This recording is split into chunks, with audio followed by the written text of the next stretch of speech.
وحشتوني جدا ومقلب جديد. اشكركم قبل ما ابدا الفيديو على 10000 لايك اللي جم في الفيديو اللي فات. اخواتنا يا ابني ما طارش في ظهرنا. طلبات اخواتي، انا عايز 10000 تاني لايك. ممكن تعمل لي لايك، تعمل كومنتات كتير، اعمل كومنتات كتير مقلب النهارده في ميار واقول لها ان انا بحبك. يا ابني بتحبها ازاي؟ لا بحبك وعايز ارجع لك والكلام ده. طبعا انا اول ما اتكلمنا انا وهي في البدايه خالص اتفقنا ان احنا اخوات واصحاب عشان العلاقه تكمل، عشان نفضل زي ما احنا بنصور والناس حبانا والناس عاوزانا. فجو الارتباط والرجوع والكلام ده كله شلناه من دماغنا انا وهي نهائي. فالنهارده اقول لها انا عايز ارجع لك وبحبك، فهشوف رد فعلها ايه. رد فعلها هتديك بالقلم على طول. طب افرض وافقت اعمل ايه؟ يبقى خلاص تلبس. لا مش عارف، هنشوف رد فعلها. بس دوس لايك. وانا اخونا بسام بيصور، هي دلوقتي في الحمام. احنا نزلنا حديقه الازهر عشان يبقى مكان جديد. اللي هو كل مره انزل مدينه نصر انزل حتت كده ايه معينه فقفشتها. فانا اول مره في حياتي من تقريبا 7 سنين انزل حديقه الازهر. فاماكنها بسم الله ما شاء الله انا مش بعمل لها دعايه لانها مش محتاجه دعايه. هي كبيره وفيها اماكن نصور فيها كتير مش هناخد بالنا. فبسام الله يرضى عليك، خبي الكاميرا مش زي المره انا اهو جايب لها جاكيت. كل ما تبقى قاعد بتتكلم في حاجه هتركز معاك. دوسوا لايك وسبسكرايب ودمروا الفيديو. سلام. احنا قلنا بسام يجي يشارك معانا في الفيديو عشان ما تشوفش. انا هضارب في الكاميرا على قد ما اقدر. انا هفضل واقف، فاحنا كده حاطين الكاميرا الخلفيه فاهمين؟ عشان ما حدش اصلا مثبتين التليفون، ما اعرفش مثبتينه ازاي. اول حاجه منورنا. ماشي عمنا. بس انت بقى تيجي في الحمام. جايه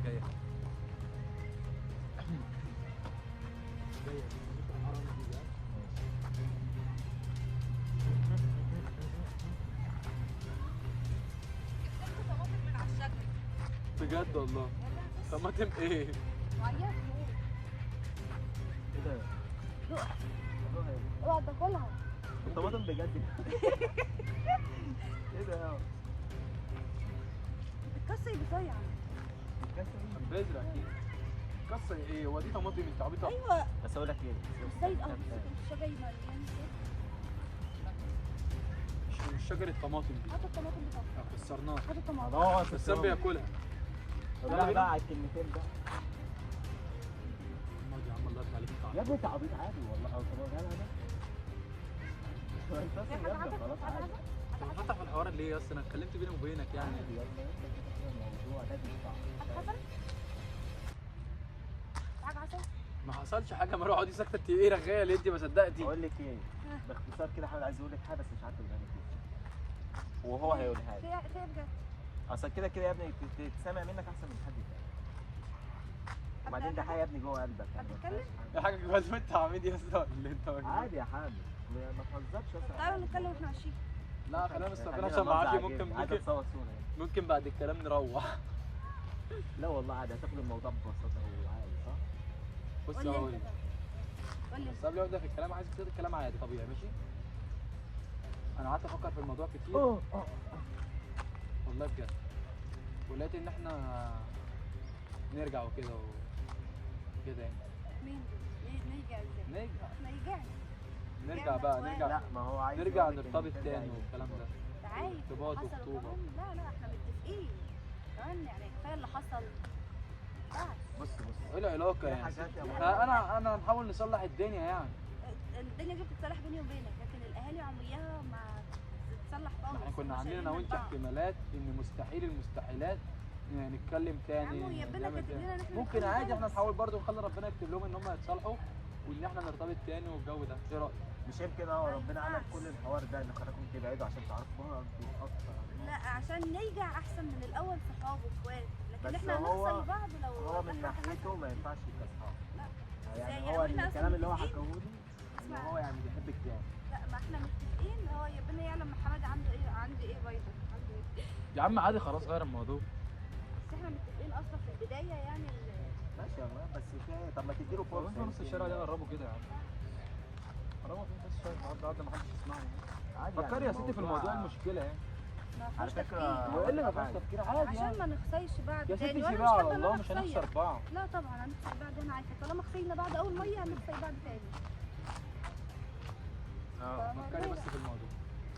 ما فيهاش تفكير. مش احنا ايه اللي ما أصلاً فيهاش تفكير؟ ما احنا متفقين اصلا يا ابني. احنا راجعين نتكلم قلنا احنا هنشيل. عادي ندي فرصه بقى اللي اقول هو لك عادي ايه؟ نتكلم طب ما تاني. تديله فرصه. يا ابني ما ينفعش. طب انت في حد في حياتك؟ لا ما فيش حد في حياتي. ما هو كده معناه ان في حد تاني في حياتك. لا هو عايز. لو في حد هو اول واحد هيبقى عايز. انا اصلا من كلامك يعني ما انت مش مدياله فرصه. عشان يعني. انا مش حابه ان انا اخسره تاني. مش هنخسر لا، بعض مش يا هنخسر ستي بعض. والله العظيم سيبها على الله مش خسينا هنخسر. بعض اول ميه هنخسر بعض تاني. والله ما قريب. لا خلاص يعني انت على طالما فكره هو اتبسطت، اتكلم معايا، يعني هو بيقول لي مش عارف اقولها لك ازاي. قلت له على فكره الموضوع لو فتحته معاه هيبقى احسن من انك انت بقى بتخبي والجو ده. فانا شايف ان احسن اديله فرصه. والله هو حامد لو مش بيحبك فعلا ما كانش قال. والله هو لو فاهمة؟ بص هو دي حاجه بتاعتي يا بنا، لو لينا نصيب في بعض ده هيحصل، بس انا ان احنا نرجع او يحصل لا بقول لك ايه فكري في الموضوع انا مش عارفه ميار، انت مكبر الموضوع بصراحه. كبراه قوي يا اسطى. مكبراه قوي وشايف الموضوع اصلا يعني سهل، يعني مش انت محتاج شايف كل ده. الموضوع مش كبير اللي حصل ده كله. كبير ماشي بس ايه المشكله يعني؟ يعني الموضوع مش ده انت حتى كنت بتقول ان انت ندمان ان انت خدت الخطوه دي في لا الاول. عادي مش مشكله. بص فكرت دي فيها لحظه تاني. شيطان زي ما بيقولوا. فكرت فيها تاني ولقيت ان وقت هي مشاكل وحوارات، لكن دلوقتي في حاجه ثانيه. احنا بنتكلم دلوقتي في صفحه جديده زي ما احنا قلنا ونبدا حياه جديده. لا تبقى زي ما هي مفتوحه عشان ما نخسرش بعض، ولا نخسر كمان. شايفه كده يعني؟ ده الصح اللي لازم يتعمل، شايفه بس بص عشان اجيبك على الفيلم، هو حامد قالها ومن غير زعل برضه احنا هنفضل مع بعض وهو عادي. هو في حاجه برضه قالها لي. قال لي يا اسطى بقول لك ايه، خلاص هي مش موافقه هنعمل ايه؟ انا قلت لك امبارح فاهم؟ فكر يا مايا، فكر والله حامد لو مش عارف مش هيقول. تعالى نرجع. هيتكلم طب ولا خلاص هيفكر هنرجع يتكلم. ارتباط من غير خطوبه دلوقتي اللي هو عادي لا. نتكلم. احنا اصلا كنا مرتبطين. لا ما كناش مرتبطين بس عادي ناخد الخطوه نرتبط بقى نتكلم نشوف الدنيا هتمشي معانا وقت ازاي. فيها ميار، انت مالك بتكبر الموضوع ليه؟ الواد بيقول لي يعني واحد كنت بختبر له ايجع له ماشي، ما هو ويضل- اديله فرصه، فاهمه؟ لقيتي في موضوع يعني جاي معاكي خلاص. ايه يا بسام؟ انت اصلا الموضوع سهل مش محتاج كل الكلام ده، فاهم؟ لا طبعا موضوع كبير قوي. والله اسمعك عليها اصلا انت رخم قوي انا مش عارف دي مالها دي، في حد في حياتها قول لنا احسن من منك يعني. مش عارف انا، مش باين عليك ان انت اصلا ولا كنت بتحبه ولا حاجه اصلا.